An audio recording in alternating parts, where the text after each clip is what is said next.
Hello students, welcome to the video. बहुत सारे students ऐसे होते हैं जो नीट की प्रिपरेशन करना चाहते हैं, मगर उनको बेसिक इंफॉर्मेशन नीट के बारे में पता नहीं होती। बेसिक इंफॉर्मेशन के बारे में कुछ आइडिया नहीं होता कि नीट का एग्जाम देने के लिए क्या एलिजिबिलिटी क्राइटेरिया होता है, या नीट का पेपर कैसा आता है, या फिर जो मार्किंग है वो किस तरह से होती है, या फिर नीट के अंदर कितना कंपटीशन है।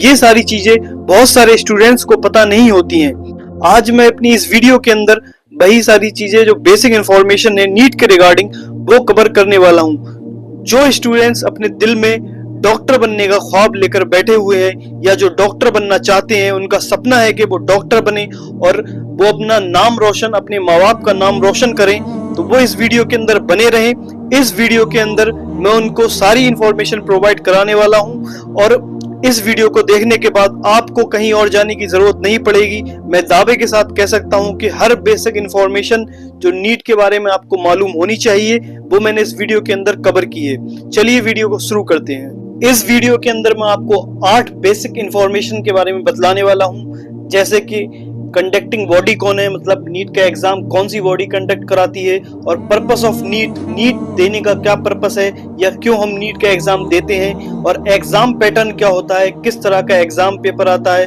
उसके बारे में, और क्वेश्चन किस तरह से आते हैं, क्वेश्चन का लेवल क्या रहता है, कितने कितने क्वेश्चंस किस सब्जेक्ट के अंदर आते हैं, और मार्किंग। उसके बाद हम देखेंगे कि मार्किंग कैसी रहती है नीट के एग्जाम के लिए, और उसके बाद हम देखेंगे एलिजिबिलिटी क्राइटेरिया, मतलब कौन बंदा नीट का एग्जाम दे सकता है, कौन नहीं दे सकता है। ये सारी चीजें हम देखेंगे, और उसके बाद देखेंगे हम नीट के अंदर कंपटीशन कितना है, और उसके बाद लास्ट में हम देखेंगे कि काउंसलिंग प्रोसेस किस तरह से होता है नीट के अंदर। सबसे पहले मैं आपको बतलाता चलूं कि नीट का एग्जाम जो है वो कौन सी बॉडी कंडक्ट कराती है। नीट का एग्जाम एनटीए कंडक्ट कराता है 2019 से। 2019 से पहले ये सीबीएसई कंडक्ट कराती थी, लेकिन सुप्रीम कोर्ट के डिसीजन के बाद एनटीए ने इसको कंडक्ट कराना स्टार्ट कर दिया था। इसके बाद हम देख लेते हैं कि नीट की फुल फॉर्म क्या होती है। नीट की फुल फॉर्म होती है national eligibility cum entrance test. अब हम यहाँ पे देख लेते हैं पर्पस ऑफ नीट, मतलब नीट का एग्जाम क्यों देते हैं। तो ऐसे बच्चे जिन्होंने 11th क्लास के अंदर बायोलॉजी ली थी, या फिर ऐसे बच्चे जिनका डॉक्टर बनने का सपना है, वो एमबीबीएस करना चाहते हैं, या बीडीएस करना चाहते हैं, या बीयूएमएस करना चाहते हैं, या बीएएमएस करना चाहते हैं, या बीएचएमएस करना चाहते हैं, तो वो भी नीट का एग्जाम देते हैं। क्योंकि इन सारे कोर्सेज के अंदर अगर एडमिशन किसी एग्जाम के जरिए मिलता है तो सिर्फ और सिर्फ नीट के ही जरिए मिलता है, चाहे वो गवर्नमेंट कॉलेज हो या फिर प्राइवेट कॉलेज हो। उसके बाद मैं आपको बतलाऊंगा एग्जाम पैटर्न के बारे में कि एग्जाम पैटर्न नीट का कैसा रहता है। तो नीट का एग्जाम के अंदर 3 सब्जेक्ट आते हैं। जैसा कि आप सबको पता है कि बोर्ड के अंदर 5 सब्जेक्ट या 6 सब्जेक्ट होते हैं, लेकिन नीट के एग्जाम के अंदर ऐसा नहीं होता। नीट के एग्जाम के अंदर सिर्फ और सिर्फ 3 सब्जेक्ट होते हैं, फिजिक्स, केमिस्ट्री, बायोलॉजी। बस ये 3 सब्जेक्ट होते हैं, और जो सिलेबस होता है वो एनसीईआरटी के अकॉर्डिंग होता है। 11th और 12th का सिलेबस इसके अंदर चलता है। और आपका जो नीट का एग्जाम है वो 13 लैंग्वेजेस के अंदर कराया जाता है। नीट का पेपर आपको 13 लैंग्वेजेस के अंदर मिलता है, जिसमें इंग्लिश, हिंदी, उर्दू, गुजराती, मराठी, कन्नड़ा, तेलुगु और कई सारी लैंग्वेज के अंदर मिलता है। मतलब ओवरऑल 13 लैंग्वेजेस के अंदर आपको नीट का एग्जाम देने को मिलता है। आपकी चॉइस के ऊपर है, आप जिस लैंग्वेज में चाहें उस लैंग्वेज में एग्जाम दे सकते हैं। और आगे बढ़ने से पहले मैं आप सबसे रिक्वेस्ट करना चाहूंगा कि वीडियो को लाइक करें और सब्सक्राइब करें ज्यादा से ज्यादा। और उसके बाद हम देख लेते हैं कि क्वेश्चन पैटर्न, क्वेश्चन किस तरह से आते हैं, कितने क्वेश्चन किस सब्जेक्ट के आते हैं, ये बहुत इंपॉर्टेंट चीज है, इसको भी हम देख लेते हैं। तो टोटल जो नीट के एग्जाम के अंदर, नीट के पेपर के अंदर क्वेश्चन होते हैं वो 180 क्वेश्चन होते हैं, जिसमें बायोलॉजी के अंदर 90 क्वेश्चन होते हैं, 45 क्वेश्चन जोलॉजी में होते हैं, और 45 क्वेश्चन बॉटनी के अंदर होते हैं, और 45 क्वेश्चन केमिस्ट्री के अंदर होते हैं, और 45 क्वेश्चंस फिजिक्स के अंदर होते हैं। मल्टीपल चॉइस क्वेश्चंस होते हैं। आपको 4 ऑप्शन दिए जाते हैं, और 4 ऑप्शन में से आपको कोई एक ऑप्शन चुनना होता है, सिर्फ और सिर्फ। इसके बाद हम मार्किंग देख लेते हैं कि नीट के एग्जाम के अंदर किस तरह से मार्किंग होती है। 720 मार्क्स का आपका पूरा एग्जाम होता है, पूरा पेपर 720 मार्क्स का होता है, जिसमें बायोलॉजी 360 नंबर की होती है, और केमिस्ट्री और फिजिक्स 180 मार्क्स की होती हैं। और अगर आप किसी आंसर का करेक्ट आंसर देते हैं तो उसकी वजह से आपको मिलते हैं 4 मार्क्स, और अगर आप गलत आंसर देते हैं तो आपको मिलता है -1, मतलब आपका 1 नंबर कट जाता है।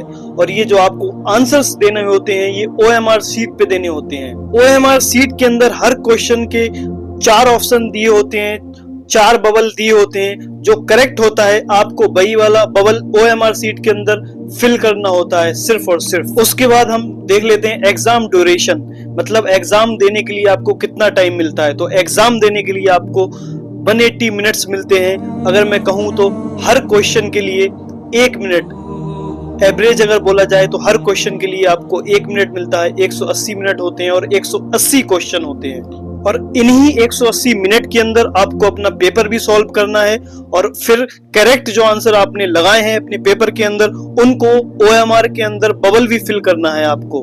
अब हम बात करेंगे सबसे ज्यादा इंपॉर्टेंट टॉपिक के बारे में।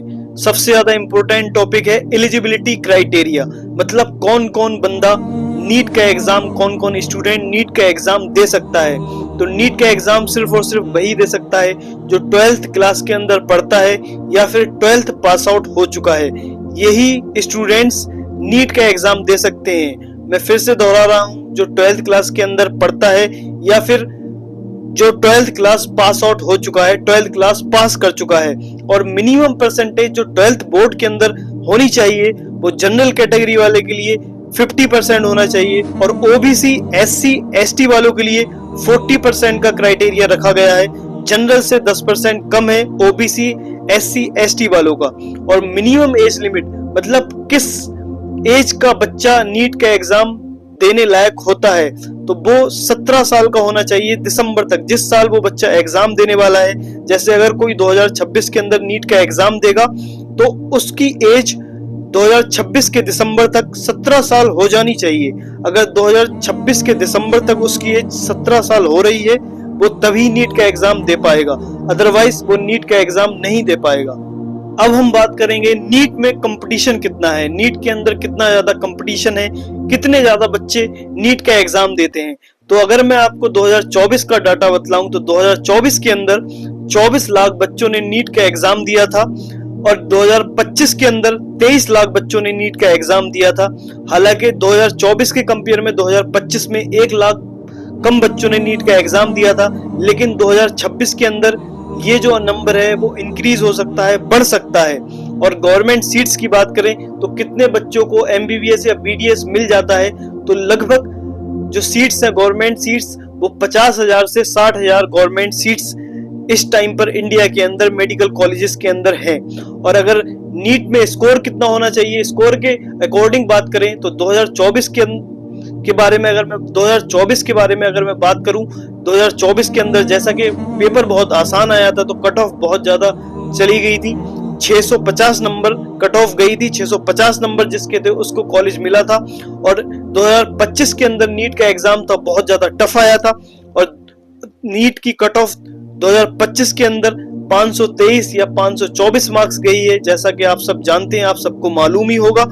अगर मैं रैंक की बात करूं कि किस रैंक तक स्टूडेंट को कॉलेज मिल जाएगा, तो जनरल वाले की बात करें, जो जनरल स्टूडेंट है तो उनको 25,000 रैंक तक लगभग कॉलेज मिलने के चांसेस हैं ऑल इंडिया के अंदर।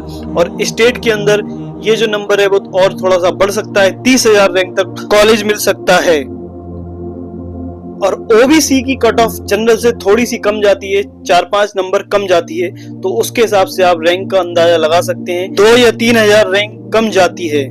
और एट द एंड अगर मैं आपको बतलाऊं, MBBS और BDS के अंदर एडमिशन लेने के लिए जो काउंसलिंग प्रोसेस होता है उसको MCC के जरिए कराया जाता है, और 15% जो सीट्स होती हैं उन पर एडमिशन के लिए ऑल इंडिया काउंसलिंग के जरिए आपको एडमिशन लेना पड़ता है। और बाकी बची जो 85% सीट्स हैं स्टेट के अंदर उनको आपको स्टेट काउंसलिंग के जरिए लेना होता है। तो यहाँ पे वीडियो को हम एंड करते हैं, और मैंने आपको कोशिश की कि हर वो इंफॉर्मेशन जो एक नीट के स्टूडेंट्स को मालूम होनी चाहिए वो मैंने आपको बतलाई। और आप सभी स्टूडेंट्स को जो डॉक्टर बनने का सपना लिए बैठे हुए हैं अपने दिल के अंदर या डॉक्टर बनना चाहते हैं, उन सबको मेरी तरफ से ऑल द बेस्ट।